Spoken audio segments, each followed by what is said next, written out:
Electrostatics इस chapter के साथ हम लोग कंटिन्यू कर रहे हैं और जो सीरीज ऑफ लेक्चर अपनी चल रही है इसमें आई गेस मैंने अभी तक 4 या 5 कुछ लेक्चर्स इससे पहले कंडक्ट किए हैं जिसमें हमने चार्ज के बारे में कुछ बेसिक इंफॉर्मेशन या बेसिक आइडियाज को समझा कि किसी भी बॉडी पर चार्ज कैसे डेवलप कराया जा सकता है and then methods of charging.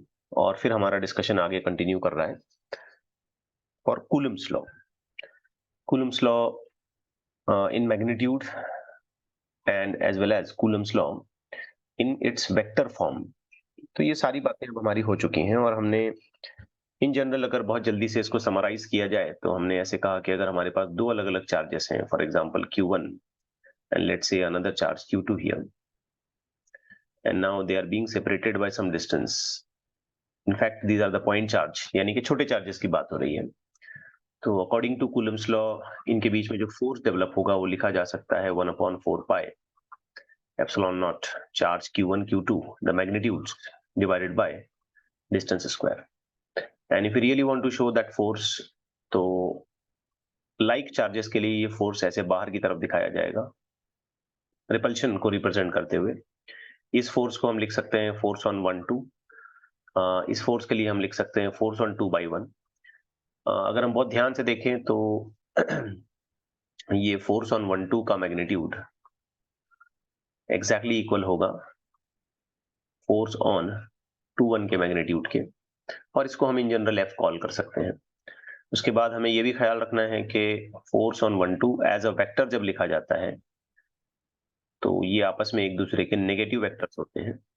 और फिर हमें ये भी याद रखना है कि जब हम इसे सिर्फ वेक्टर के रिप्रेजेंटेशन में लिखना चाहते हैं बिना किसी नेगेटिव साइन के तो ये आपस में कभी भी इक्वल नहीं होंगे, they are never equal because इनकी डायरेक्शन अपोजिट होगी। अब अगर यहाँ पे अनलाइक चार्जेस आ जाते हैं so the force will be shown अंदर अंदर, लाइक आई से यूजुअली अंदर अंदर, ताकि हमें ये याद रहे कि ये अट्रैक्शन को रिप्रेजेंट करता है। और अगर यहाँ पर लाइक चार्जेस आते हैं जैसे कि दोनों पॉजिटिव या दोनों नेगेटिव तो ये फोर्स बाहर की तरफ जाएगा। तो ये बस हल्का फुल्का रिवीजन मैंने आपको कराया और इससे पहले हमने अच्छे खासे क्वेश्चंस इस पे सॉल्व कर लिए हैं। अब आज की क्लास में हम एक कूलम्स लॉ का ही एक बड़ा स्पेशल कंसिडरेशन करेंगे। बहुत इंपॉर्टेंट कंसिडरेशन आप ऐसे समझिए। वैसे तो हमने अब तक जितनी बार भी कैलकुलेशन किए हैं जिसमें चार्जेस को जब भी हम रेफर करते हैं तो हम सिर्फ 2 चार्जेस लेकर के अपने प्रॉब्लम्स को सॉल्व करने की कोशिश करते हैं। हाँ, हम ये जरूर करते हैं कि फिर चार्जेस को हमने कांटेक्ट किया, सेपरेट किया, इस तरीके के प्रॉब्लम्स हम जरूर करते हैं।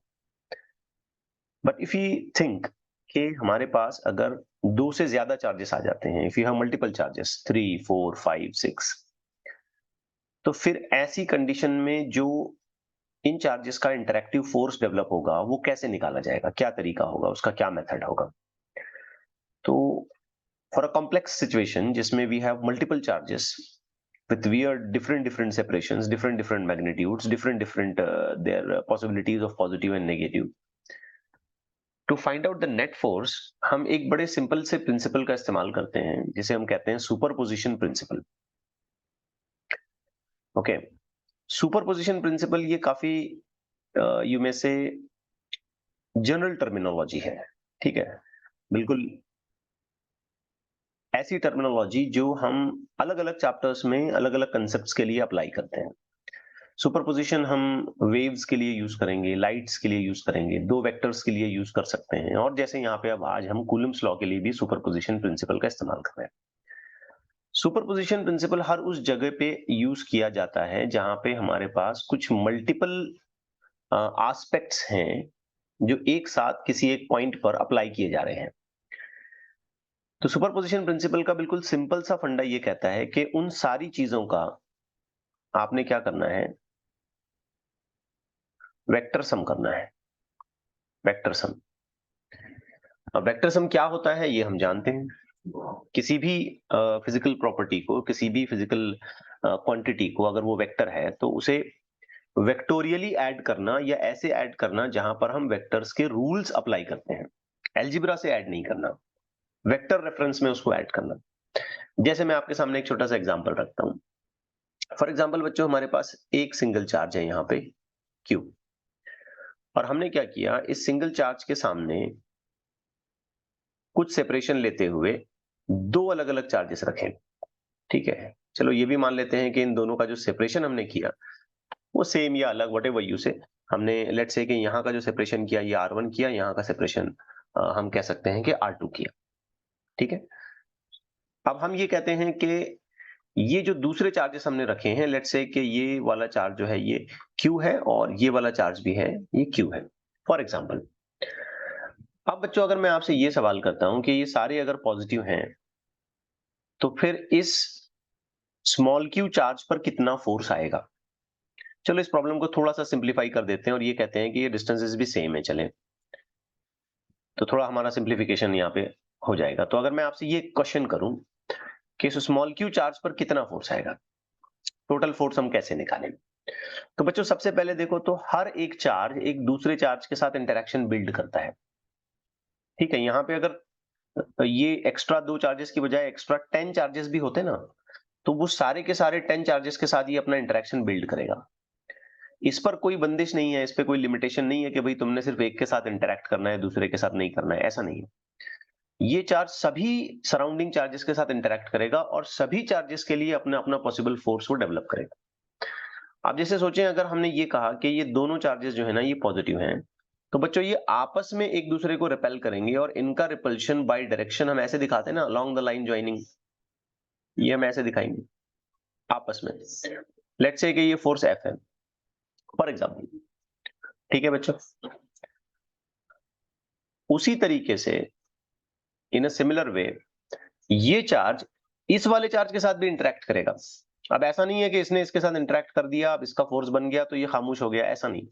जैसे मैंने कहा कि ये हर पॉसिबल चार्ज जो सराउंडिंग में रखा हुआ है सभी के साथ इंटरेक्ट करेगा और हर एक के लिए अपना अपना इंडिविजुअल फोर्स बनाएगा और फिर उनका हमको टोटल फोर्स लिखना है। तो बच्चों अगर ये इस हॉरिजॉन्टली रखे गए चार्ज के साथ इंटरेक्ट करता है तो इसका भी एक फोर्स डेवलप हो जाएगा जिसे डायरेक्शन वाइज मुझे ऐसे दिखाना पड़ेगा, ये F हो जाएगा, ये इस तरीके से लाइक दिस। ठीक है, क्लियर हो रही है बात बच्चों? Yes sir. अच्छा अब ये भी हो सकता है आप ऐसे सोचेंगे क्या ये दोनों भी इंटरेक्ट करेंगे, हाँ बिल्कुल ये दोनों भी आपस में इंटरेक्ट करेंगे और ये दोनों भी अपना अपना फोर्स बनाएंगे। बट फिलहाल हम ये जानना चाहते हैं कि इस स्मॉल q चार्ज पर कितना फोर्स है, तो हम इसके बारे में बात करेंगे, बाकियों के बारे में नहीं। ठीक है, हालांकि ये दो भी अपना अपना इंटरेक्शन कर रहे होंगे और इन दोनों का भी अपना अपना force along these lines develop होगा और whatever that may be, that is not of our interest now. फिलहाल हम ये देखेंगे कि ये स्मॉल q वाला चार्ज इस कैपिटल Q के साथ भी इंटरेक्ट करता है और इसके साथ भी इंटरेक्ट करता है। अब इन दोनों का आपस में ऐसा फोर्स बन गया। अब आप सोचें बेटा यहाँ पे कि हमने आपसे ये कहा कि यहाँ पे आप नेट फोर्स यानी कि टोटल फोर्स लिख करके बताएं स्मॉल q पर कितना बन रहा है। तो क्या बच्चों आप ऐसे करेंगे कि ये F है ये F है तो सीधा आंसर 2F बोल दें, आप ऐसे कर पाएंगे आप? यस, कैन यू से सो कि total force on this small q charge is 2F? क्या आप ऐसे कह सकते हो बेटा? नो नो नहीं, सर। डायग्राम को देखें आप ध्यान से। हमें यहां पर ये रिकॉल करना होगा कि फोर्स जो है वो वेक्टर क्वांटिटी है और किसी भी वेक्टर क्वांटिटी को जब हम एडिशन में लेते हैं तो उसके लिए हमें वेक्टर के रूल्स फॉलो करने पड़ेंगे। इन्हीं रूल्स के जरिए ऐड करने के जो मेथड्स हैं उन्हें हम कहते हैं सुपरपोजिशन प्रिंसिपल। मतलब ऐसा कि इस चार्ज पर ये फोर्स और ये दूसरे फोर्स का सुपरपोजिशन हो रहा है, एक दूसरे पर वो चढ़ रहे हैं, they are just combining each other. लेकिन उनके जो कॉम्बिनेशन है, उनके जो कंबाइन करने का तरीका है, उनको जो ऐड करने का तरीका है वो एल्जेब्रिक रूल से न करते हुए हमको वेक्टर रूल से करना है। तो बच्चों अगर हम इस पर नेट फोर्स निकालना चाहते हैं ना तो सबसे पहले हम क्या करेंगे कि इसके दोनों फोर्सेस के बीच वाला एंगल देख लेंगे। तो फिलहाल तो मैंने 90 डिग्री कर दिया ताकि आसान हो जाए। अब नेट फोर्स यहाँ पे पैरेललोग्राम लॉ लगाएंगे आप, बताएं आप पैरेललोग्राम लॉ के हिसाब से अगर आप यहाँ पे नेट फोर्स क्लेम करना चाहते हैं तो क्या वो इस तरीके से ऐसा नेट फोर्स बन जाएगा बेटा by using the parallelogram law? Yes, yes sir. तो यस आप बताएं सर। फॉर्मूले में क्या लिखूं इसमें? यस, एनीवन जानते हैं एफ स्क्वायर प्लस एफ। शाबाश, एफ स्क्वायर प्लस फिर हम लिखेंगे दूसरे F square plus 2 times of F और फिर फिलहाल की सिचुएशन में चूंकि यहाँ पे 90 डिग्री चल रहा था इसलिए हमने cos 90 लिखा। अगर 90 डिग्री न रहते हुए बाकी की दो चीज कोई भी दूसरा एंगल यहाँ पर आ जाता तो हम वो करस्पॉन्डिंग एंगल लेते, 60, 30, 45, 120 वट जैसा भी एंगल बनता, हमारा इसमें कोई टेंशन तो है नहीं कि भाई एंगल के साथ हम पर्टिकुलरली 90 ही ले हमेशा। जो भी फोर्सेस आपस में एंगल बना रहे हैं हम उनको लिख लेंगे। तो बच्चों जब हम इसे सॉल्व करेंगे ना यहाँ पे फिलहाल इस सिचुएशन पे, तो हम ये देखेंगे कि ये cos 90 फैक्टर तो जीरो हो जाता है और इसलिए इसका सारा मल्टीपल फैक्टर जीरो हो जाएगा। रूट में बचेगा F square plus F square, जिसे सॉल्व करने पर हमें आंसर मिलेगा √2 times of F. I hope आप ये जल्दी से समझ पा रहे हैं। तो बाय रूल बेटा आपको ये समझ आया कि जब हम मल्टीपल चार्जेस के इंटरेक्शंस को हैंडल करेंगे तो उनमें डेवलप होने वाले सारे फोर्सेस हम एल्जेब्रिक मेथड से एडिशन न करते हुए हम उनमें वेक्टर एप्लीकेशंस लगाएंगे और उसके हिसाब से एडिशन करेंगे। मतलब एकदम आसान जुमलों में कहे तो हमने वेक्टर सम करना है और इसी चीज को हम कहते हैं सुपरपोजिशन प्रिंसिपल। Getting it? अब बच्चों अगर मैं इसे वेक्टोरियली रिप्रेजेंट करना चाहता हूं, जरा ध्यान से सुने, यही एफ नेट जो है ना, मैं इसे वेक्टोरियली लिखना चाहता हूं बेटा, तो इसका आंसर बच्चों मैं ऐसा लिखूंगा, vector F1 plus vector F2। बात आ रही है समझ में बेटा? और vector F1 plus vector F2 करके जो मैग्नीट्यूड हम निकालते हैं वो पैरेललोग्राम लॉ से लिखा हमने। Okay with this? Yes, sir. अब सोचिए अगर कल चल के हमारे पास कोई एक अजीब सा प्रॉब्लम आ जाता है ऐसा जिसमें हम ये कहते हैं कि भाई हमारे पास यहाँ पर एक बड़ा वाला चार्ज है Q और इसके सराउंडिंग में यहाँ एक चार्ज है, इसके सराउंडिंग में यहाँ एक चार्ज है, इसके सराउंडिंग में यहाँ एक चार्ज है, इसके सराउंडिंग में लेट्स से कि यहाँ एक चार्ज है, फिर आप ऐसे कह सकते हो यहाँ एक है, फिर आप ऐसे भी कह सकते हो यहाँ एक है। अब आपने टोटल फोर्स निकालना है तो सबसे पहले तो आप ये करेंगे कि इन सभी चार्जेस के लिए जो पॉसिबल डिस्टेंस ऑफ सेपरेशन है वो आइडेंटिफाई कर लें आप।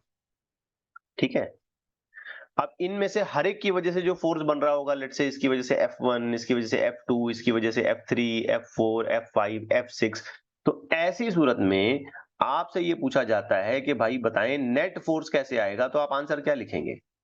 F1 प्लस F2 वेक्टर में प्लस F3 इन वेक्टर प्लस F4 इन वेक्टर प्लस F5 इन वेक्टर, और अगर आपके पास इससे भी ज्यादा है तो सारे। यहां पर हम हर वो रूल अप्लाई कर सकते हैं जो हम वेक्टर्स के लिए फॉलो करेंगे। जरूरत पड़ी तो इनका रेजोल्यूशन करेंगे, जरूरत पड़ी तो इनके एंगल्स को सब्सट्रैक्शन के पॉइंट ऑफ व्यू से मेजर करेंगे, जरूरत पड़ी तो हम पैरेललोग्राम लॉ लगा लेंगे, जरूरत पड़ी तो पॉलीगॉन लॉ लगा लेंगे, जरूरत पड़ी तो ट्रायंगल लॉ लगा लेंगे।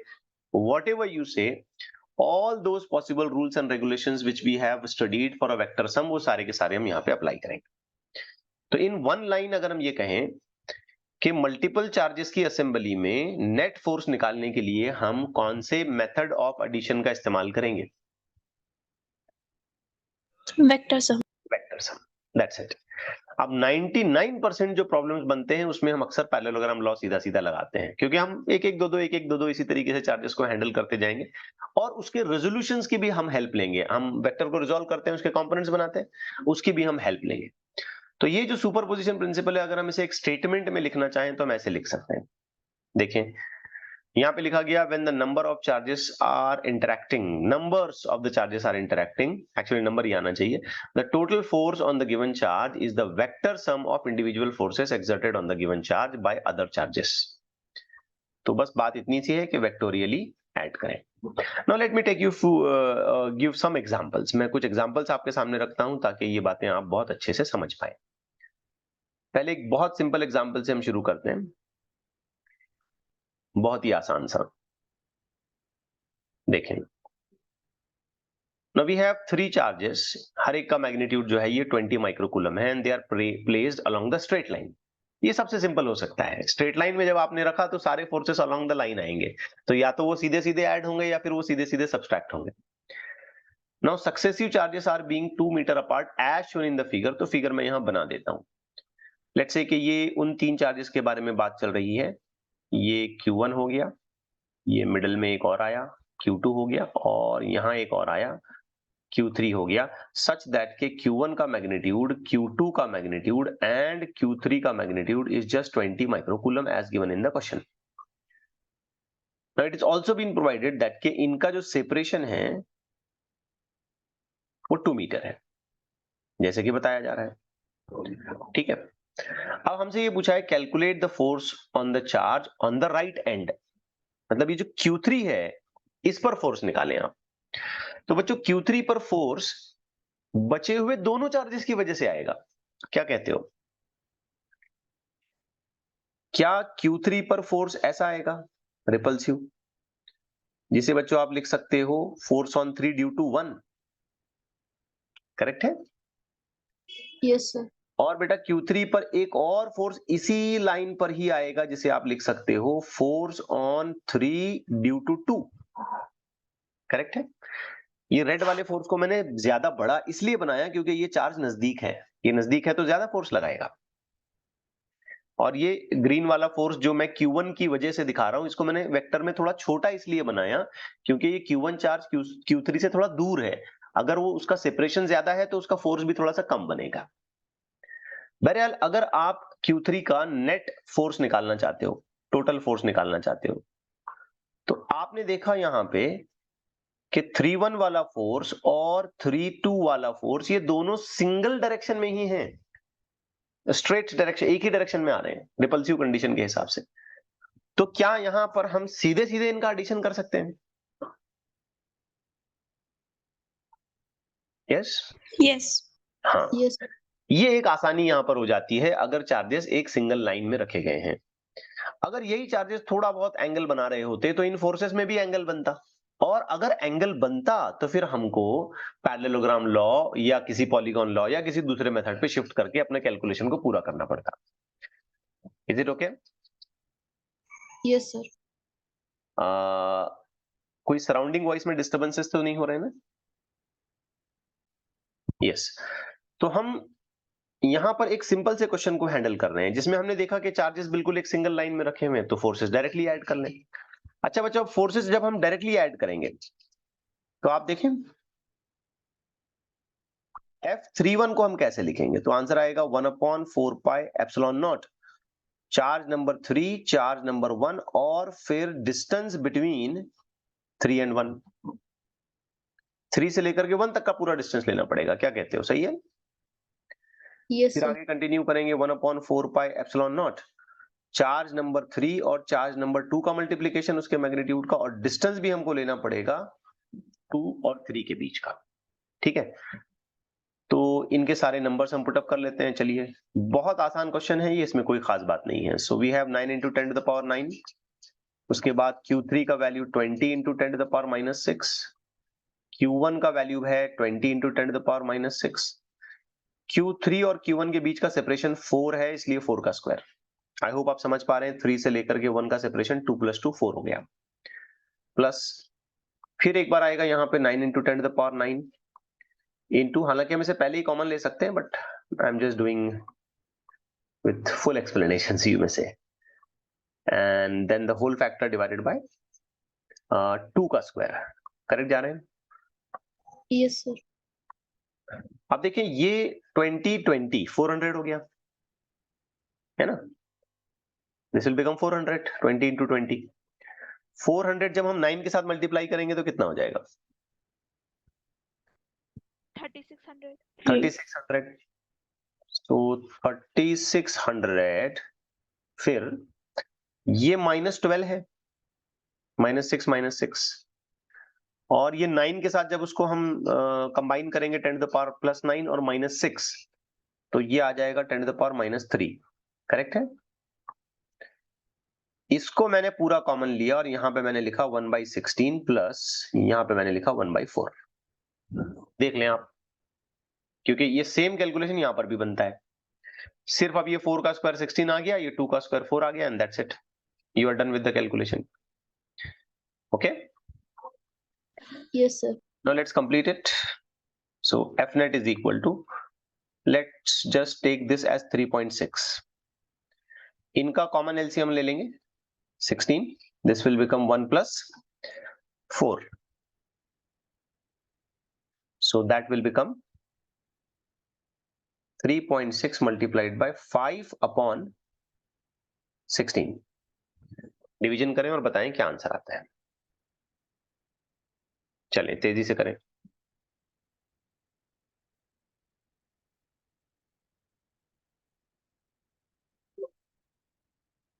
हो गया?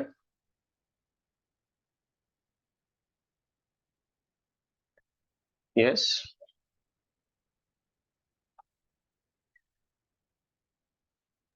1.125. 1.125. Okay, so this is an expected answer 1.125, और ये फोर्स हम न्यूटन में बता देंगे। That's it. तो यहां पर हम बिल्कुल स्ट्रेट लाइन रहने की वजह से डायरेक्ट और आसान कैलकुलेशन कर पाए। अब आए थोड़ा आगे बढ़ते हैं। अब हमारे पास 3 चार्जेस हैं, हर एक का मैग्नीट्यूड क्यू बताया जा रहा है, और सारे के सारे पॉजिटिव माने जाएंगे बिकॉज यहाँ पे इसने सिर्फ क्यू बोला। इनको हम अरेंज करते हैं एक इक्विलैटरल ट्रायंगल के वर्टाइसेस पे जिसकी साइड लेंथ a है। Find the net electrostatic force on any of the charge. तो देखिए, ऐसा हमारे पास एक ट्रायंगल है। इस तरीके के प्रॉब्लम हमने ग्रेविटेशन में भी सॉल्व किए हैं, कोई नई बात नहीं है। तो इन पे, इसके वर्टाइसेस पे, यहां पे ये चार्जेस आ गए, ठीक है। Each charge has been given with the magnitude of q, this with the magnitude of q, and this also given with the magnitude of q। जो सेपरेशन हमें बताया जा रहा है वो a है। सो ये सेपरेशन साइड लेंथ के हिसाब से a, ये भी a है और ये भी a है। अब हमसे ये पूछा जा रहा है कि किसी भी एक चार्ज पर आने वाला टोटल या नेट फोर्स आप निकालें। तो बच्चों चलो इस पे निकालते हैं, कोई भी एक पकड़ सकते हो आप, आपकी मर्जी, इस पे निकालो या इस पे निकालो या इस पे, जो भी आप कन्वीनियंट फाइंड करते हैं ज्योमेट्रिकली उस पे आप ले लें। तो चलो इस पे फाइंड करते हैं। अब बेटा इस चार्ज के साथ ये वाला चार्ज इंटरेक्ट करेगा, करेक्ट है ना? Yes. और ये अपना एक फोर्स बनाएगा जो अलोंग द लाइन जाएगा, जिसे मैं लिख सकता हूं ऐसे F। करेक्ट हो गई बात? अब उसी तरीके से इस वाले चार्ज के साथ भी इसका इंटरेक्शन होगा, और ये दोनों अपना एक फोर्स बनाएंगे जिसे अगर हम ड्रॉ करना चाहते हैं अलोंग द लाइन ज्वाइनिंग, तो रिपल्शन के हिसाब से ऐसे बताना पड़ेगा। और बेटा ये भी F हो जाएगा, और इस बार F दोनों सेम है, क्योंकि चार्जेस और डिस्टेंस सेम है, तो F का मैग्नीट्यूड हम जरूरत पड़ी तो ऐसे लिख सकते हैं, Q into Q divided by separation A है इसलिए A का स्क्वायर, जरूरत पड़ने पर हम ऐसे लिखेंगे। बट बच्चों अगर हम बहुत ध्यान से देखें, चूंकि ये इक्विलैटरल ट्रायंगल है, इसलिए यहाँ का करस्पॉन्डिंग जो एंगल बन रहा है ये 60 बन रहा है। अब इसके अपोजिट में यहाँ पर इन दोनों फोर्सेस में भी एंगल कितना होना चाहिए? 60 होना चाहिए। करेक्ट जा रहे हैं? तो ऑफ कोर्स इनका एक पैरेललोग्राम ट्रेस किया जाएगा, और उस पैरेललोग्राम के हिसाब से नेट फोर्स अगर हम निकालना चाहते हैं तो वो नेट फोर्स बेटा इस डायरेक्शन में आ जाएगा। सही किया हमने। ये एंगल 60 थोड़ा सा कट रहा है, बट आप समझ ले बात को। क्या ये नेट फोर्स आ जाएगा बेटा? Yes, sir. अगर हम वो नेट फोर्स लिखने की कोशिश करते हैं तो उसका मैग्नीट्यूड हम ऐसे लिख पाएंगे, बता सकते हैं बच्चों आप मुझे? यस, करेक्ट है ना? वेक्टोरियली एफ एफ, एंगल जो यहां चलेगा वो 60 चलेगा, बस इतना ही फर्क है। अच्छा आप खुद सोचें, यहाँ पे cos 60 कितना होता है? Half. हाफ होता है, मतलब cos 60 से जो वैल्यू बन रही है वो, और ये साइड का 2, ये फैक्टर कटेगा, बिकॉज 2 और हाफ कट जाएगा।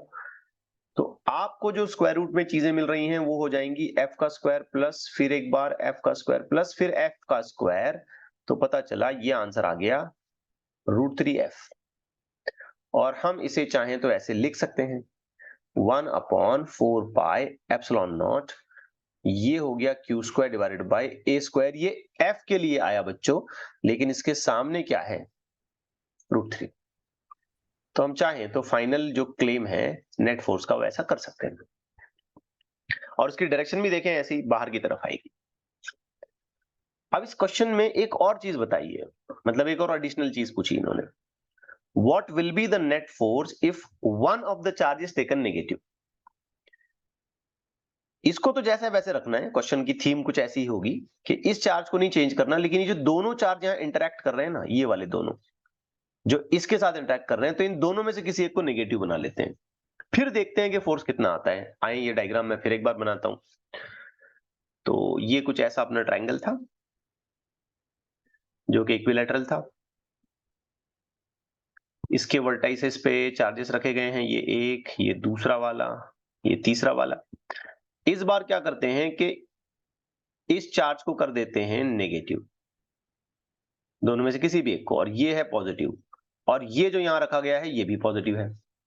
इनके बीच में जो सेपरेशन है ये ए है, ठीक है ना, ये भी ए है और अकॉर्डिंगली ये भी ए है। बच्चों अब अगर हम बहुत ध्यान से देखें तो जो फोर्सेस डेवलप होंगे वो कैसे डेवलप होंगे। तो बेटा ये भी पॉजिटिव चार्ज है, ठीक है, और इसके सामने वाला जो दूसरा पॉजिटिव चार्ज है, इन दोनों का इंटरेक्शन कैसा होगा, अट्रैक्टिव होगा या रिपल्सिव होगा। Repulsive. तो ऑब्वियस बात है बेटा, ये अलोंग द लाइन बाहर की तरफ जाएगा, करेक्ट है, एफ, ठीक होगी बात। Yes, sir. लेकिन जब हम इस पॉजिटिव चार्ज का इंटरेक्शन इस नेगेटिव चार्ज के साथ देखते हैं तो ये कैसा होगा, Attractive. अट्रैक्टिव होगा। तो अट्रैक्टिव का मतलब ये होता है ना, अलोंग द लाइन अंदर की तरफ निकालना है हमने, तो बेटा ये अलोंग द लाइन आ जाएगा अंदर की तरफ। अब फोर्स का मैग्नीट्यूड तो उतना ही होगा जितना पहले था, इसमें कोई फर्क नहीं पड़ेगा, that will B 1/4 pi epsilon not Q into Q, Q का स्क्वायर हो जाएगा डिवाइडेड बाय ए का स्क्वायर। फोर्स का मैग्नीट्यूड इसलिए सेम है क्योंकि मैग्नीट्यूड सेम है चार्जेस के और डिस्टेंसेस सेम है। लेकिन जो वेक्टोरियल रिप्रेजेंटेशन बेटा पहले बन रहा था, ये देखें, अब वो बिल्कुल ही बदल गया जब हमने दोनों में से किसी एक चार्ज को नेगेटिव कर दिया, पूरी तरीके से वो वेक्टोरियल रिप्रेजेंटेशन चेंज हो गया। अब सोचें बेटा कि यहां जो एंगल बनता है ये 120. 60 बनता है अंदर की तरफ ट्रायंगल में, और आपने जो बताया वो बिल्कुल सही बताया। यहां जो एंगल बनेगा वो कैलकुलेशन से हमें फौरन समझ में आ जाएगा कि ये 120 डिग्री बनेगा, क्योंकि टोटल स्ट्रेट लाइन का एंगल तो 180 होता है। अब अगर इसे पैरेललोग्राम लॉ के हिसाब से चेक किया जाए तो ये पैरेललोग्राम ऐसे पूरा होगा, तो बेटा इसका रिजल्टेंट कुछ इस डायरेक्शन में जाएगा और यही हमारा नेट फोर्स होगा। और इस बार जब हम नेट फोर्स का फॉर्मूला लिखने की कोशिश करेंगे, सो आई होप आप समझ पा रहे हैं, हमें ऐसे लिखना होगा, एफ का square plus 2 times of F F, but you see angle हो जाएगा बच्चों 120 डिग्री, बिकॉज हमें यहाँ पे एंगल जो चॉइस करना होता है वो हमेशा दोनों फोर्सेस के बीच का चॉइस करना होता है। Getting it right? Yes, sir. अब बेटा ये cos 120 कितना होता है, ये वैल्यू कितनी होती है आप बता सकते हैं? -half. यस, ये वैल्यू होती है बेटा -12। तो उससे क्या होगा कि ये साइड का 2 तो कट जाएगा, लेकिन ये माइनस यहाँ पे कैरी कर जाएगा। तो एफनेट का जो फाइनल रिजल्ट है या फाइनल जो फॉर्मूला हमें मिलेगा वो कुछ ऐसा नजर आएगा, that will be F square plus F square and then minus F square. अब एक प्लस एफ स्क्वायर एक माइनस एफ स्क्वायर तो कट गया, तो फाइनल आंसर जो आया ये हो गया एफ, रूट में सिर्फ एफ स्क्वायर बचा था। तो देखिए कितना फर्क पड़ता है ना। हाँ, आप चाहें तो बाद में इस एफ की वैल्यू भी यहाँ पे मेंशन कर सकते हैं अकॉर्डिंगली। तो I was on a point कि कितना फर्क पड़ता है जब हमने तीनों पॉजिटिव चार्जेस ले लिए तो वेक्टर एडिशन कुछ और रिजल्ट कर रहा था, बस दोनों में से कोई एक चार्ज जैसे ही नेगेटिव कर दिया तो पूरा वेक्टर एडिशन कुछ और रिजल्ट कर रहा है, उसका पूरा एंगल, उसका पूरा डायरेक्शन ही बदल गया। ओके, अब ये जो रिजल्ट है ना बेटा, ये स्टैंडर्ड रिजल्ट्स हैं, इनको आपने याद रखना है कि जब इस तरीके का अरेंजमेंट बनाया जाता है जिसमें 3 सिमिलर टाइप ऑफ चार्जेस होते हैं और अगर सभी के सभी सेम टाइप के हैं, पॉजिटिव हैं या नेगेटिव हैं, तो फोर्स √3 टाइम्स हो जाएगा। और अगर दोनों में से कोई एक नेगेटिव हो जाता है, जब एंगल 120 बनता है, तो फोर्स सिर्फ एफ हो जाएगा। सो ये स्टैंडर्ड रिजल्ट्स हैं। मेरे ओपिनियन में तो इन रिजल्ट्स को आपने याद रखना चाहिए कि कब √3 बन रहा है, कब √2 बन रहा है एंड सो ऑन। मैंने आपको बातों बातों में √2 वाला भी फॉर्मेट बता दिया था, ये देखो, जब आपस में 90 डिग्री बनेगा ना तो √2 से आएगा आंसर। और इनफैक्ट अगर आपको वेक्टर्स चैप्टर की सारी कंडीशंस याद हैं तो ये सारे एग्जांपल्स मैंने आपको डायरेक्टली या इनडायरेक्टली कहीं ना कहीं लिए हैं कि जब 90 डिग्री होता है तो क्या होता है, जब 60 डिग्री होता है तो क्या होता है, जब 120 डिग्री होता है तो क्या होता है, ये सारी चीजें मैंने आपको बता दी हैं पहले। ओके, तो again I will say here that के इनको एज अ स्टैंडर्ड रिजल्ट अपने जहन में फिक्स कर लें, ताकि जब हम कोई बड़ा प्रॉब्लम सॉल्व कर रहे होंगे या कोई बड़े इलस्ट्रेशंस और क्वेश्चंस को सॉल्व कर रहे होंगे तो ये इन बिटवीन वाले कैलकुलेशन हमारे हम डायरेक्ट मेंशन कर सके। ठीक है, आइए अब इसी तरीके का एक क्वेश्चन करते हैं। बिल्कुल सेम वे का, लेकिन थोड़ा सा उसका लेवल ऑफ कैलकुलेशन हमने बढ़ा दिया। अब हम 3 के बजाय 4 चार्जेस इस्तेमाल करते हैं। There are 4 charges. Now they are identical, हर एक का मैग्नीट्यूड q है and they are placed at the corners of a square of side length a. Net electrostatic force on any of the charge. तो सोचिए आप, similar calculation बच्चों मैंने आपको ग्रेविटेशन में भी करवाया है। अब ग्रेविटेशन में फोर्स निकालने का जो तरीका होता है सुपरपोजिशन से, और इलेक्ट्रोस्टैटिक्स में भी जो तरीका होता है वो एक्जैक्टली सेम है। सिर्फ फर्क ये है कि ग्रेविटेशन में मासेस इंटरैक्ट कर रहे हैं, ग्रेविटेशनल फोर्स का फॉर्मूला आ जाएगा GMM divided by r square, और इलेक्ट्रोस्टैटिक्स में चार्जेस इंटरैक्ट कर रहे हैं और यहाँ चार्जेस वाला कूलम्स का फॉर्मूला आ जाएगा 1/4 pi epsilon naught q1 q2 divided by r square. But the way we solve is exactly same. Masses हटा के चार्जेस रखो, चार्जेस हटा के मासेस रखो, that's it. Now let's say कि ये इस तरीके का स्क्वायर है। अब यहाँ पे मैं चाहता हूं कि आप खुद काम करने लग जाएं फौरन, लाइक दिस। तो ये सारे मैग्नीट्यूड्स हैं, सारे के सारे आइडेंटिकल हैं। इनकी जो साइड लेंथ है वो a है। आप सोचिए अगर किसी भी एक चार्ज पर हमें फोर्स निकालना है तो let's take this charge to calculate the force. तो इस पर टोटल इंटरेक्शन के कितने फोर्सेस बनेंगे? 3. शाबाश। एक इधर से आएगा, है ना, ये a सेपरेशन है, तो एक सामने से आएगा ऐसे, यहां से आएगा ना एक। तो आप अंदाजा लगा सकते हैं कि ये वाला जो होगा ना फोर्स, बेटा वैसे नीचे की तरफ जाएगा। क्या कहते हो? फिर Yes, एक sir. इधर से आएगा, चूंकि रिपल्शन है तो बाहर की तरफ दिखाना है, तो बेटा वो ऐसे जाएगा, इधर जाएगा। और एक तीसरा इधर से आने वाला है, ये डायगोनल वाले पॉइंट्स हैं। तो इस पर बाद में बात करते हैं, पहले इन दोनों को तो निपटा लें। तो बच्चों जब हम इन दोनों का रिजल्टेंट तैयार करते हैं तो मैं समझता हूं कि हम ये फौरन कह सकते हैं कि इनका जो रिजल्टेंट है, फिलहाल रिजल्टेंट ये वैल्यू मैं इस्तेमाल कर रहा हूं, क्या मैं डायरेक्टली लिख दूं कि ये √2f है? Yes, sir. आई होप आप समझ पा रहे हैं। बेटा 90 डिग्री पे जाएगा, cos 90 0 हो जाएगा। और जरूरत पड़ने पर हम यहां पर f के लिए लिख पाएंगे 1/4 पाई एप्सिलॉन 0। दोनों चार्जेस का मल्टीप्लीकेशन है इसलिए स्क्वायर, डिवाइडेड बाय इनके बीच का सेपरेशन है a स्क्वायर। अब सोचते हैं कि ये चार्ज और इसके डायगोनली जो अपोजिट चार्ज है, इनके बीच में फोर्स कैसा आएगा। तो सबसे पहली चीज ना बेटा, ये आपको डायगोनल डिस्टेंस पता करना पड़ेगा। ये डायगोनल डिस्टेंस पता करना पड़ेगा। सो ये हम पाइथागोरस से बड़ी आसानी से फाइंड आउट कर सकते हैं। ये डिस्टेंस होना चाहिए √2a। क्या कहते हो बेटा? Pythagoras theorem, a square plus a square should be this side, है ना। तो बाय पाइथागोरस थ्योरम हम ये डिस्टेंस आइडेंटिफाई कर पाएंगे। ये भी सॉल्व करके दिखाऊं मैं। No, sir. तो जरा सोचिए, अब ये चार्ज और ये चार्ज अब इंटरेक्ट करेंगे तो क्या इनका भी एक रिपल्सिव फोर्स इस तरीके से बाहर की तरफ हमें दिखाना पड़ेगा, जिसे मैं कह रहा हूं FD due to diagonal charge. Correct हो गई बेटा बात? Yes, sir. और जरूरत पड़ने पर उस FD वाले फोर्स को हम कैसे लिखेंगे? बोले आप बोले मैं लिखता हूं 1/4 पाई एप्सिलॉन नॉट। बोले आप आगे q स्क्वायर डिवाइड बाय, बता दें जल्दी से, बोले Root 2a square, basically √2a का स्क्वायर। तो √2 का स्क्वायर तो 2 हो जाएगा, and then again it will be a square, that's it. Clear हुई बात?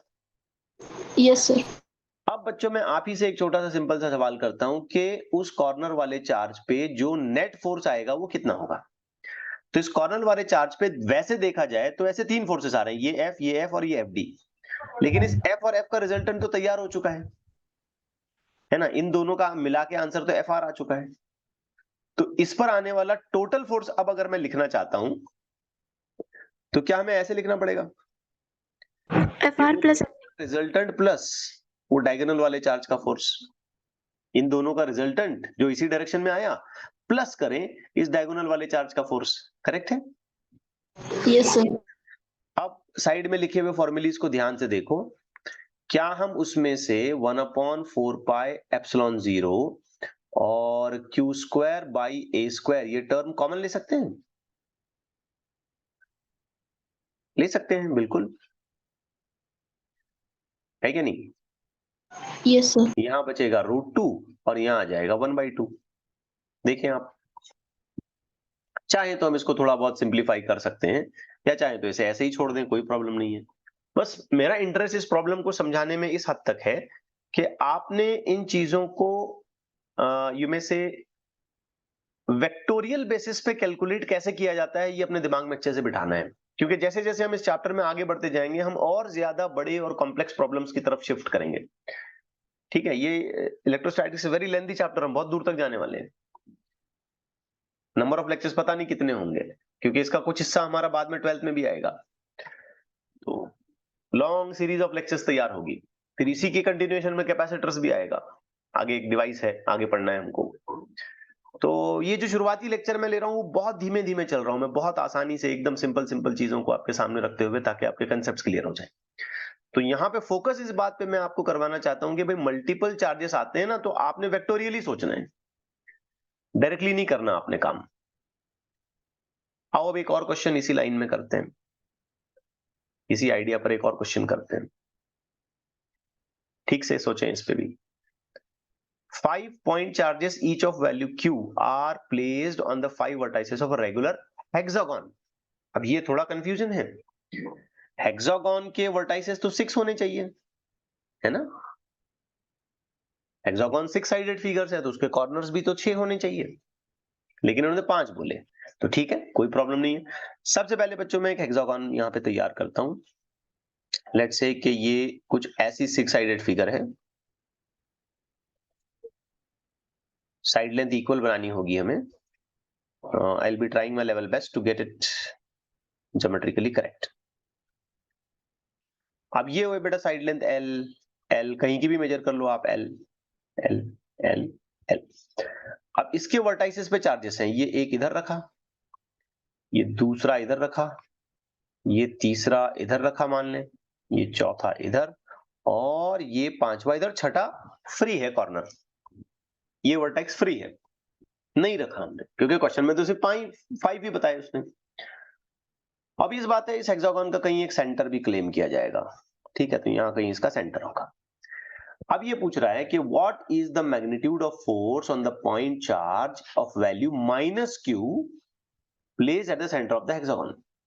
तो यहां सेंटर पे ना हमने एक -q चार्ज रखना है, तो इस पे टोटल फोर्स कितना आएगा पूछ रहे हो। तो आप सोचो बेटा, इस चार्ज को कितनी तरफ से अट्रैक्शन मिल रहा है? 5 अलग अलग। जैसे देखो, ये सामने वाला चार्ज ना ये अपने हिसाब से अट्रैक्ट करेगा,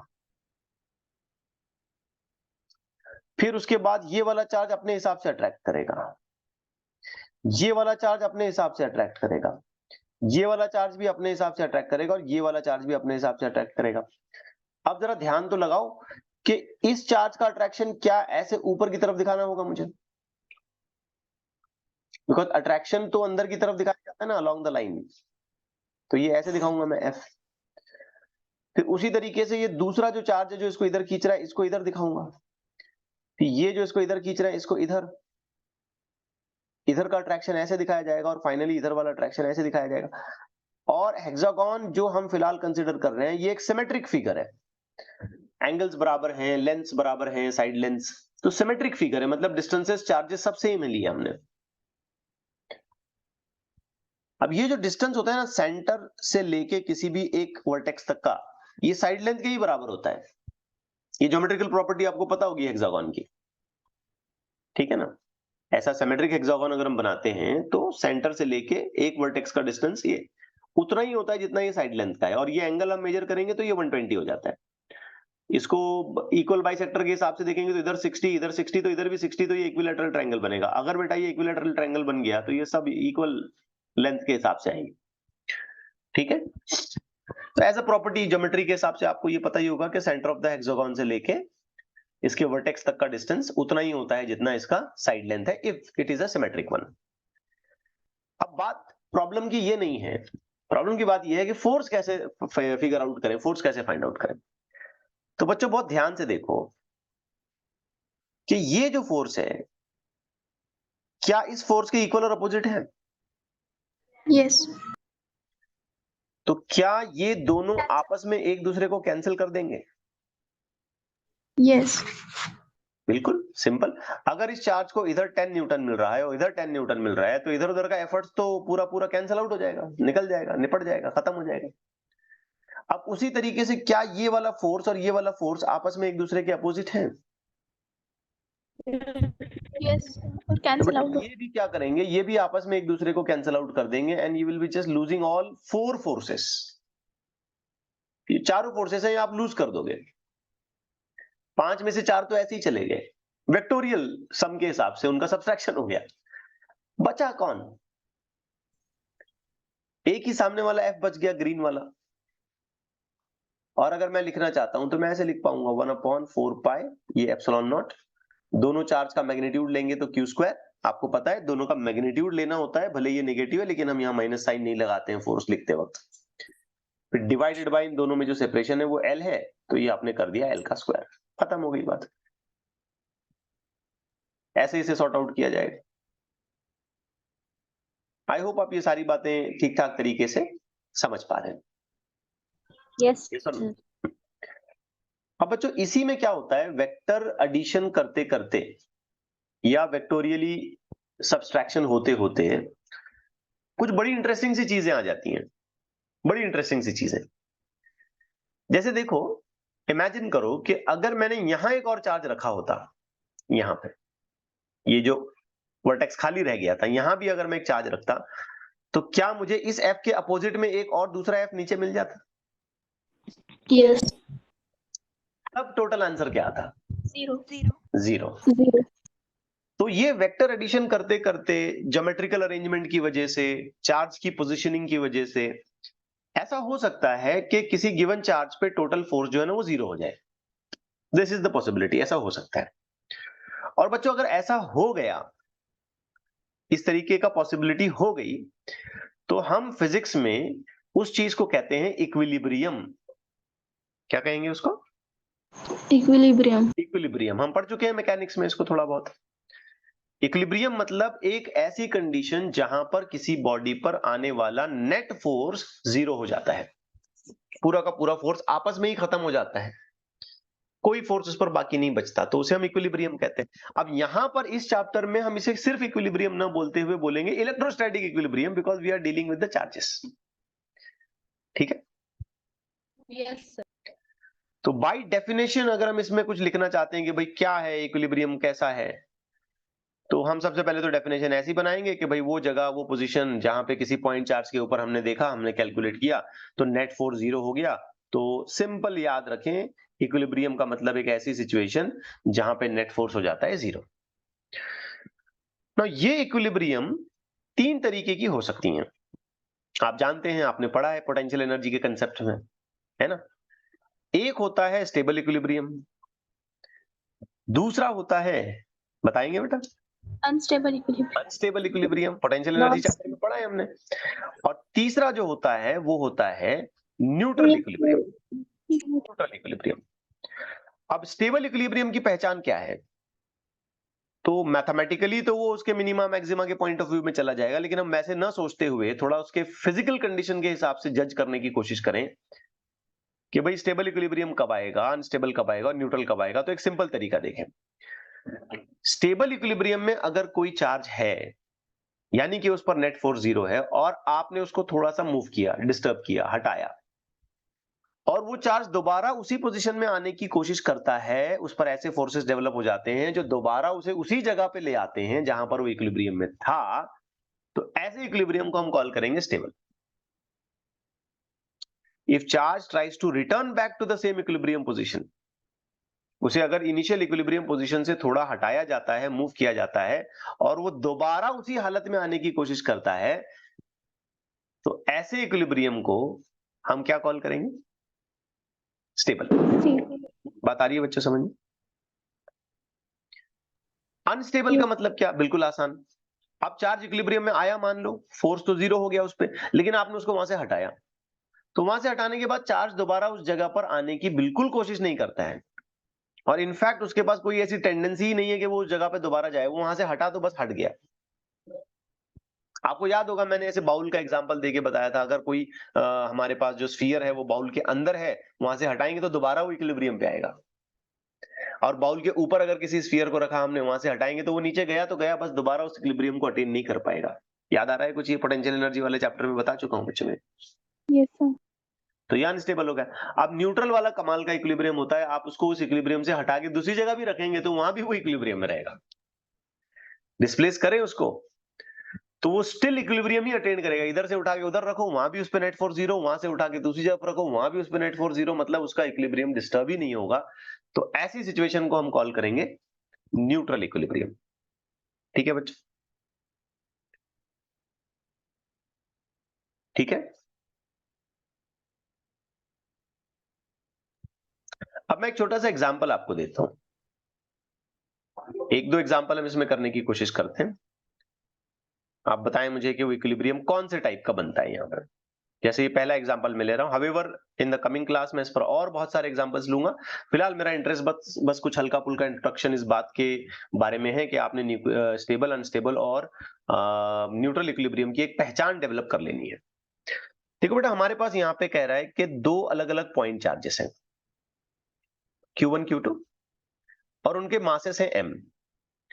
दे आर प्लेस्ड सच दैट, यहां पर ग्रेविटेशन की चैप्टर से हेल्प लगेगा, सच दैट के gravitational attraction between them balances electrostatic repulsion.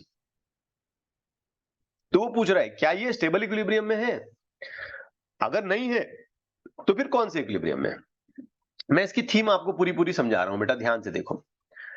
ये मान लेते हैं दो चार्जेस हैं Q1, लेकिन ख्याल रहे इसका मास m है।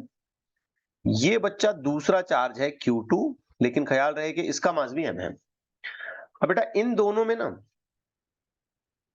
कुछ सेपरेशन मान लेते हैं। आप सोचो इलेक्ट्रोस्टैटिक की वजह से इन दोनों चार्जेस में कौन सा फोर्स डेवलप होगा? कौन सा फोर्स डेवलप होगा? रिपल्सिव क्या अट्रैक्शन? अट्रैक्शन।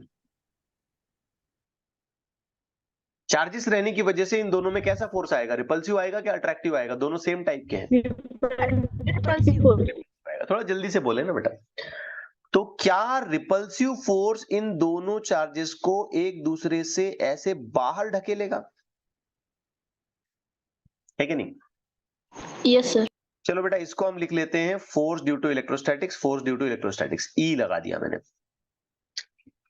तो ये इन दोनों चार्जेस को क्या कर रहा है? बाहर ढकेल रहा है, बाहर पुश कर रहा है, ऐसे दूर भगा रहा है। लेकिन सोचो कि ये चार्जेस अपने आप में कुछ मासेस भी हैं। ऐसा क्वेश्चन में बताया हमको, उनका मासेस कंसिडरेबल है मान लो। तो ये चार्जेस अपने आप में अगर कुछ मासेस हैं तो ग्रेविटेशनल फोर्स इनका क्या करेगा? Force of attraction. Force of attraction develop करेगा। ग्रेविटेशन में तो चॉइस ही नहीं होती है, ग्रेविटेशन में हमेशा अट्रैक्टिव फोर्स ही डेवलप होता है। तो ग्रेविटेशन की वजह से आने वाला फोर्स मुझे ऐसे अंदर की तरफ दिखाना पड़ेगा। आप जानते हो जब अट्रैक्टिव फोर्स आता है तो हम अंदर अंदर की तरफ दिखाते हैं, और रिपल्सिव फोर्स आता है तो हम बाहर बाहर की तरफ दिखाते हैं। तो बच्चों ये जो ग्रेविटेशनल फोर्स है, जिसे मैं फिलहाल FG ऐसे लिख रहा हूं, अब केयरफुली सोचो एज पर क्वेश्चन कि ये ग्रेविटेशनल फोर्स इस इलेक्ट्रोस्टैटिक फोर्स को पूरी तरीके से बैलेंस करता है, बैलेंस कर रहा है। तो ये चार्ज क्या दूर जा पाएगा या नजदीक आ पाएगा? क्या होगा इसके साथ? Position. अपनी पोजीशन पे फिक्स रहेगा वो। उसी तरीके से ये चार्ज भी अपनी पोजीशन पे फिक्स रहेगा, कोई चेंजेस नहीं होंगे इसमें। ठीक है? मतलब सबसे पहले तो कंफर्म ये हुआ कि ये इक्विलिब्रियम में है। क्यों? क्योंकि इन चार्जेस पर अब जब हमने कैलकुलेट किया तो आपस में आने वाला नेट फोर्स पूरा का पूरा कैसा हो गया? Zero. ग्रेविटेशनल फोर्स ने इलेक्ट्रोस्टैटिक फोर्स को कैंसिल कर दिया, उसको बैलेंस कर दिया। टोटल वैल्यू हमने देखी तो नलिफाई हो गई, जीरो हो गई। और ये बड़ी खुशी की बात है हमारे लिए। हम कहेंगे कि भाई जब ये नेट फोर्स जीरो हो जाता है तो ये इक्विलिब्रियम में चला गया। Well done. लेकिन सोचो अगर मैंने इनको डिस्टर्ब किया, इन चार्जेस को क्या किया, मैंने थोड़ा दूर किया, थोड़ा सा इनका सेपरेशन बढ़ाया। अब फिर हमको टेंडेंसी चेक करना पड़ेगा कि अगर हमने इनको डिस्टर्ब किया तो दोबारा अगर वो उसी जगह पे आने की कोशिश करते हैं तो वो स्टेबल इक्विलिब्रियम में थे। दूर हटाने के बाद दूर ही चले जाते हैं, दोबारा इक्विलिब्रियम उनका डिस्टर्ब हो जाता है, बस खत्म हो जाता है इक्विलिब्रियम उनका, तो वो अनस्टेबल में थे। और अगर मैं उनको हटाऊं और हटाने के बाद भी वो दोबारा इक्विलिब्रियम में ही रहते हैं, उधर ही वापस आते भी नहीं और दूर भी नहीं जाते, और जहां मैंने हटा के उनको रखा वो वहां भी इक्विलिब्रियम में है। तो ऐसी सूरत में इनका इक्विलिब्रियम कैसा हो जाएगा? न्यूट्रल। न्यूट्रल। अब जरा चेक करो बेटा कि मैंने इनको दूर हटाया, दूर हटाने से डिस्टेंस बढ़ गया। Yes sir. डिस्टेंस बढ़ने से क्या ग्रेविटेशनल फोर्स डिक्रीज हो जाएगा? नो। नो। नो का मतलब तुम तो फिर मुझे क्वेश्चन मार्क में डाल रहे हो, इसका मतलब ग्रेविटेशन तुमको कुछ नहीं आता। Yes sir. Gravitational force decrease हो जाता है, GMM divided by R square, distance का स्क्वायर इनवर्स रिलेशन है। अब मैं फिर सवाल कर रहा हूं, क्या हम इसे दूर हटाएं चार्जेस को तो क्या ग्रेविटेशनल फोर्स डिक्रीज हो जाएगा? यस सर, हो जाएगा। और इलेक्ट्रोस्टैटिक फोर्स भी डिक्रीज होगा, क्योंकि वहां भी 1/r² आता है। Yes sir. है क्या नहीं? तो पता ये चला कि जब हम इन चार्जेस को दूर हटाते हैं तो दोनों के दोनों फोर्स एक जैसी लेवल से डिक्रीज होते हैं, क्योंकि ग्रेविटेशन में भी 1/r² की प्रोपोर्शनैलिटी है और इलेक्ट्रोस्टैटिक में भी 1/r² की प्रोपोर्शनैलिटी है। सही जा रही है बात? Yes sir. तो बच्चों जब हम इसे दूर हटाएंगे तो दोनों के दोनों फोर्सेस डिक्रीज हो गए और अब भी वो एक दूसरे को कैंसिल करेंगे। Yes sir. तो दूर हटाने से क्या इनका इक्विलिब्रियम डिस्टर्ब हो गया? नो। नो। नहीं हुआ। तो ये कौन से इक्विलिब्रियम में थे? न्यूट्रल। न्यूट्रल में थे। शाबाश, न्यूट्रल में थे, वेरी गुड। तो इस क्वेश्चन के पॉइंट ऑफ व्यू से मैं कहूं तो ये न्यूट्रल इक्विलिब्रियम में थे। समझे? क्योंकि जब हम इन्हें दूर हटाएं या इनको डिस्प्लेस करें और अगर इनका हम इक्विलिब्रियम डिस्टर्ब कर पाए और ये दोबारा वापस आने की कोशिश करें तो स्टेबल, दोबारा वापस आने की कोशिश ना करें तो अनस्टेबल, और दूर हटाने के बाद इनका इक्विलिब्रियम डिस्टर्ब ही नहीं हुआ, दूर हटाए तो वहां भी वो इक्विलिब्रियम बनाते हैं, तो इसका मतलब ये न्यूट्रल में थे, न्यूट्रल इक्विलिब्रियम में थे। आई कि नहीं बच्चों बात समझ में? Yes sir. ओके, चलिए एक और एग्जैक्टली इसी तरीके का प्रॉब्लम देखते हैं, पर थोड़ा सा different approach. There are two equal positive point charges, इनको ए और -a वाली पोजीशन पे फिक्स कर दिया है। ठीक है, a-a से घबराए नहीं। अनदर टेस्ट चार्ज जिसका मैग्नीट्यूड Q0 है, इसको ओरिजिन पे रखा। तो अरेंजमेंट बच्चों में पहले आपको बता देता हूं कि ये अपना बड़ा वाला चार्ज है Q, ये दूसरा बड़ा वाला चार्ज है Q, ये ओरिजिन है बच्चों यहां, और ये ओरिजिन पे हमने छोटा वाला चार्ज रखा है जिसे मैं फिलहाल कहता हूं Q0। ठीक है? Yes sir. Now all of them are positive. अब हमें ये पता करना है या ये आइडेंटिफाई करना है, show that the equilibrium at O is. अच्छा पहले तो ये सोचें कि ये इक्विलिब्रियम में है क्या ओरिजिन पे रहते हुए, पहले ये तहकीक करते हैं। ये है क्या इक्विलिब्रियम में? यस। है। कैसे? चलो इसको charge Net number force 2 is- मान लेते हैं बेटा, यस यस, इसको चार्ज नंबर 2 मान लेते हैं थोड़ी देर के लिए। तो इस Q0 पे एक रिपल्सिव फोर्स इधर आ जाएगा बेटा, F1, 1 की वजह से। क्या कहते हो? रिपल्सिव है ना, दोनों पॉजिटिव है तो रिपेल मतलब बाहर ढकेलेगा। Yes sir. अच्छा 2 की वजह से Q0 पे फोर्स कौन सी डायरेक्शन में आएगा बताओ तो? लेफ्ट। लेफ्ट साइड, शाबाश। चूंकि फिलहाल हमने उसको बराबर सेंटर में रखा हुआ है, इस साइड का डिस्टेंस भी a है, इस साइड का डिस्टेंस भी a है, दोनों के मैग्नीट्यूड सेम है, तो इसका मतलब F1 बराबर F2 है क्या नहीं? Yes sir. तो ये F1 is equal to F2 है। तो सिंपल बात है बच्चों, क्या F1 F2 आपस में कैंसिल आउट हो जाएंगे? Yes sir. और बेटा जब F1 F2 आपस में कैंसिल आउट हो गए तो ये चार्ज यहां पर इक्विलिब्रियम में है, नो इश्यूज। क्लियर है? Yes sir. अब क्वेश्चन कहता है कि अगर हमने इस चार्ज को डिस्टर्ब किया तो बेटा ये Q अपना बाहर का, ख्याल रहे ये अपना ओरिजिन बराबर सेंटर में था, लेकिन इस चार्ज इसके इक्विलिब्रियम को हमने डिस्टर्ब किया एक्स एक्सिस में मूव करा के, मतलब Q0 वाला चार्ज में थोड़ा सा मूव करा के यहां ले गया मान लो ऐसे, और ख्याल रहे कि ये वाला पॉइंट अपना ओरिजिन था। ठीक? तो ये कह रहा है कि ये स्टेबल इक्विलिब्रियम में आता है, ये जो लोकेशन थी इसकी इक्विलिब्रियम की, जहां पे हमें नेट फोर्स 0 मिल रहा था, यहां अलोंग द एक्स एक्सिस अगर हमने इसको मूव कराया ना, तो ये स्टेबल इक्विलिब्रियम की तरह बिहेव करेगा। आप जरा सोचें, अपने दिमाग पे जोर डालें और मुझे बताएं, स्टेबल इक्विलिब्रियम का बिहेवियर मतलब क्या? वापस वहां हाँ, उस पोजीशन से उसको हटाने पर वो दोबारा उस जगह आने की कोशिश करता है। तो आए चेक करते हैं कैसे। तो बेटा ये जो चार्ज है, अब इस पर कैसा फोर्स लगाएगा? रिपल्सिव? बोले हाँ या ना? यस सर तो क्या वो रिपल्सिव फोर्स मुझे ऐसे बाहर की तरफ दिखाना पड़ेगा? यस सर आप सोचें, ये जो चार्ज है, ये वाला जो अब नजदीक आ चुका है, ये इस पे कैसा फोर्स लगाएगा? Repulsive repulsive. तो उसे कहां दिखाऊं, लेफ्ट या राइट? लेफ्ट लेकिन आप गौर करें, ध्यान दें, मैंने खास चीज यहां पे की है। अगर आप ध्यान देते हैं तो मैंने खास चीज की यहां पे, नोटिस करें क्या किया मैंने। इस चार्ज नंबर 1 की तरफ से आने वाले रिपल्सिव फोर्स को मैंने छोटा बताया, क्यों? और चार्ज नंबर 2 की तरफ से आने वाले रिपल्सिव फोर्स को मैंने बड़ा बताया, क्यों? उसका distance Distance small and large. Charge number 1 के साथ उसका डिस्टेंस बढ़ गया है तो उसका फोर्स कम हो जाएगा, और चार्ज नंबर 2 के वो नजदीक आ गया है तो उसका फोर्स ज्यादा हो जाएगा। मतलब हम यहां कह सकते हैं कि इस सिचुएशन में जो F2 डेवलप हो रहा है और यहां जो F1 डेवलप हो रहा है, हम कहेंगे कि F2 is becoming greater as compare to F1। तो ये Q0 चार्ज किस तरफ खींचा चला जाएगा? F2 किस तरफ खींचा चला जाएगा?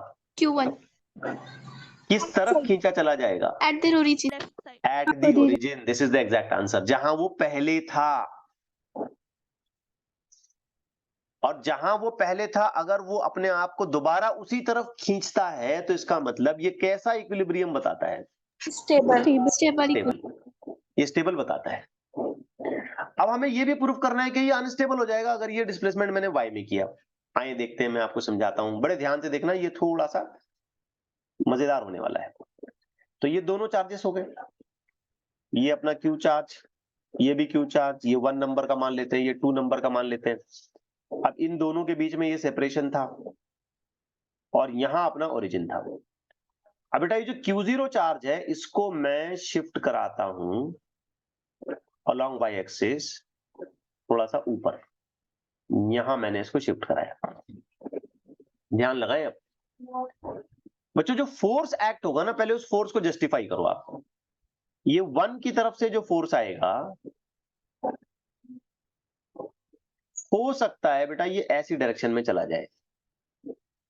क्लियर है बेटा? yes sir यहाँ पे एंगल थीटा बन जाए शायद। ये इस बात पे डिपेंड करेगा कि तुमने इसको कितना ऊपर हटाया। फिर 2 की तरफ से जो फोर्स आएगा, वो अलोंग द लाइन ज्वाइनिंग, वो बेटा ऐसे आएगा, F2। और यहां पर भी उतना ही एंगल बनेगा थीटा, सिमेट्रिकली, क्योंकि तुमने सेंटर के ही पोजीशन से इसको ऊपर उठाया है। करेक्ट हो रही है बेटा बात? ऐसा लो। yes sir अब हम एक काम करेंगे कि इस F1 और F2 के कंपोनेंट्स बनाएंगे।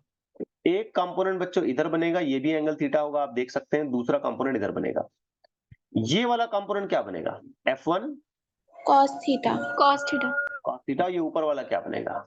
F1 sin theta उसी तरीके से F2 के लिए भी बनाएंगे, F2 थीटा ऑफ कोर्स। और यहाँ पे F2 का एक और कंपोनेंट बनेगा, ये ऐसे, जिसे मैं दिखा सकता हूं, और मैं इसे लिख रहा हूं क्या? F2 sin theta sine theta. अब देखो बेटा, ये चार्ज सेम, ये डिस्टेंस और ये डिस्टेंस भी सेम है। इसका मतलब F1 और F2 अपने आप में मैग्नीट्यूड वाइज सेम है। सही है, क्योंकि ये yes चार्ज सेम है, डिस्टेंस भी सेम है, सिमेट्रिकली रखा।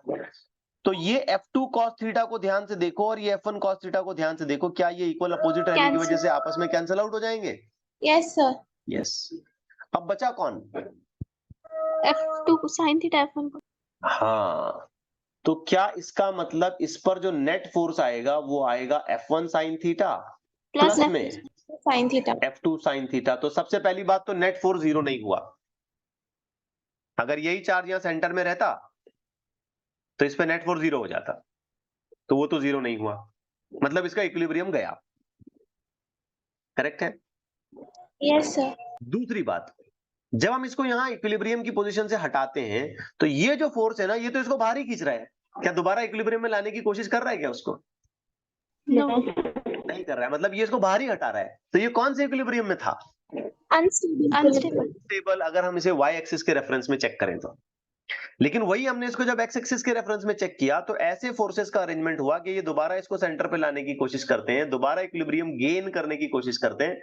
तो अलोंग द x एक्सिस ये चार्ज स्टेबल इक्विलिब्रियम में चला जाता है और अलोंग द y एक्सिस ये चार्ज अनस्टेबल इक्विलिब्रियम में चला जाता है।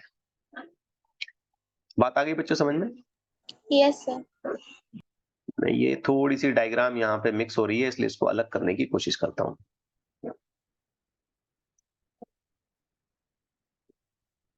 ओके, ठीक हो गई बात?